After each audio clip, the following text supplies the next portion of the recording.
Welcome to TechBrothersIT. In this video, we are going to learn how to read multiple CSV files from Azure Blob Storage and write to the Azure SQL DB by using PySpark. So here's my portal, and if I will go to the Blob Storage and then go to the data storage and then go to containers, here I have this container called input, and I have these multiple files sitting there. They are customer files, and they have columns such as ID, first name, last name, and salary, and a few of the records are there. My goal is to read all these files and also read their file name and put into some table, and that table is called the customer table. So I have ID, first name, last name, salary, and then also I have added the column called the file name. So I would like to track which records are coming from which table.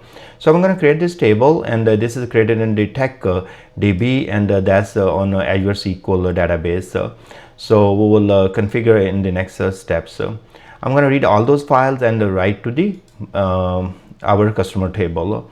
So the very first thing is what we want to do. We want to tell like in which container those files sitting. They are sitting, and in my case they are sitting in the input container. And if I go back here, and that's my blob storage name, so I'm going to copy this. Let me copy this and paste it right there. Okay, just remove the space, and here is the SAS token that I will be providing, so I can read the files from the Spark. So here I'm going to go to the go back and go to these three dots in front of the input container here and generate SAS. So you will be needing read list, and I'm going to give maybe some yeah, that's I think fine, but in case maybe we will have some issues, then we will give them more permission. So we are going to go ahead and create this SAS token here, and now we will provide the token right here. Okay, so our reading part is done, and now this input file path will be set up, and it will tell us, hey, read from the input container, whatever it is there. We did not provide any subfolder here, so all it is going to read everything from the input container. That's fine. And then we have Spark configuration that tells the container name, storage name, and blob.core.windows.net. Then use the SAS token. Now this is just, you can copy and paste. So if you copy and paste the whole thing, you will just change few parameters that I did right in front of you. Now read all CSV files and extract file name. So that's what we are going to do right there. So import some libraries here, and here is my schema for my table and or the files. So I have ID, first name, last name, and salary. So this is the schema, and then we are going to create this data frame by reading all the files from the input container. And here we are saying spark.read, read all of them. Yes, they have the header. So then the schema, use this schema what you have right there, and that's exactly the schema of my files are. And then say .csv input path *.csv. So anything that in that input path is there, just read them, and they should be ending with .csv files. We don't want to read Excel or any other, but just the CSV, and that asterisk tells every file in that container we have to read. Now with column, I'm adding a file name and input underscore file underscore name. That's going to get me the full path for that file. So if I can go ahead and I want to be like just print it here before actually the f.show, so you will see how exactly the file name will look like. That's why I'm also going in next step, and I'm cleaning it. And what I'm then doing, so I have data frame dot with column file name. So I'm adding this column, and then what I'm doing, I am just ignoring every part, and then I'm telling hey, guess what, look for the last backslash, and after that, that's the file name. So get that part for me, and then make that as a file name column, and say back to the same data frame what we have, right? Data frame. And here I'm just using .show to show you the information. So let me execute this part, and then you will see what exactly I'm doing here. Okay, so let's go all the way. We are executing only this selected part of the code. It's going to read all the files from the our input container, and then it's going to show us the information. So see right there, we have, let me scroll up a little bit, so I will show you the first part. When we read all the files, and it has ID, first name, last name, and salary, and look right here, that's the fully complete path.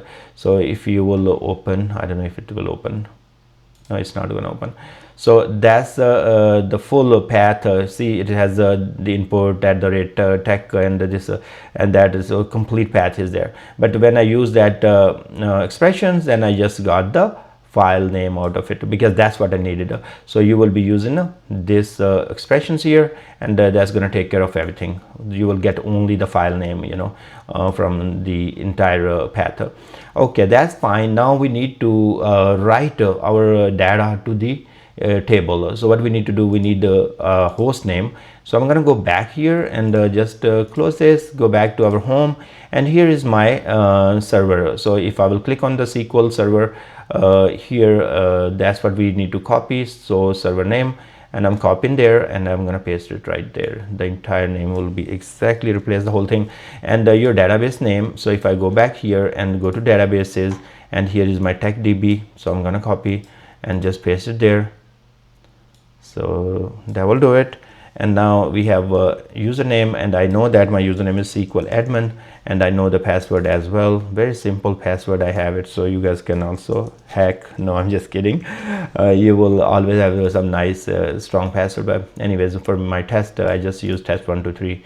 And here's a JDBC URL you're building right here by using a host name and the port and database name. Then you have some connection properties that has the user, password, and which driver you are using, JDBC.SQL server driver. So that's the driver we are using here. And now we have our data frame already ready, and we have done all the things what we needed. And now what we are going to do here, we are going to write that data frame to the table. So df.write mode append, you can overwrite, you can do different modes what you like. And JDBC, then URL is equal to JDBC, that URL we just build on top, table equal to customer, properties equal to connection properties that we have, so it can use the username and password. Now what we will do, we will run this part. This is going to write our data frame data to the table called the customer, and that's it. So now we execute this one. It's going to read all those CSV files from our input container and write to our SQL table. That's right here. So customer, if I run this one, now you see that I have ID, first name, last name, salary, and I also have a file name. So this is how you will create let me expand a little bit here. Okay, here, so you can see the file names as well. Very neat. So this is how you will read the data from blob storage. Those could be JSON files or Parquet files or whatever, but in my case they were CSV files, so I read all of them, and then I wrote to the Azure SQL table. Now I will put this code in the description so you can use it and play with it. I thank you very much for watching this video. Please subscribe my channel, and I will see you guys in next video.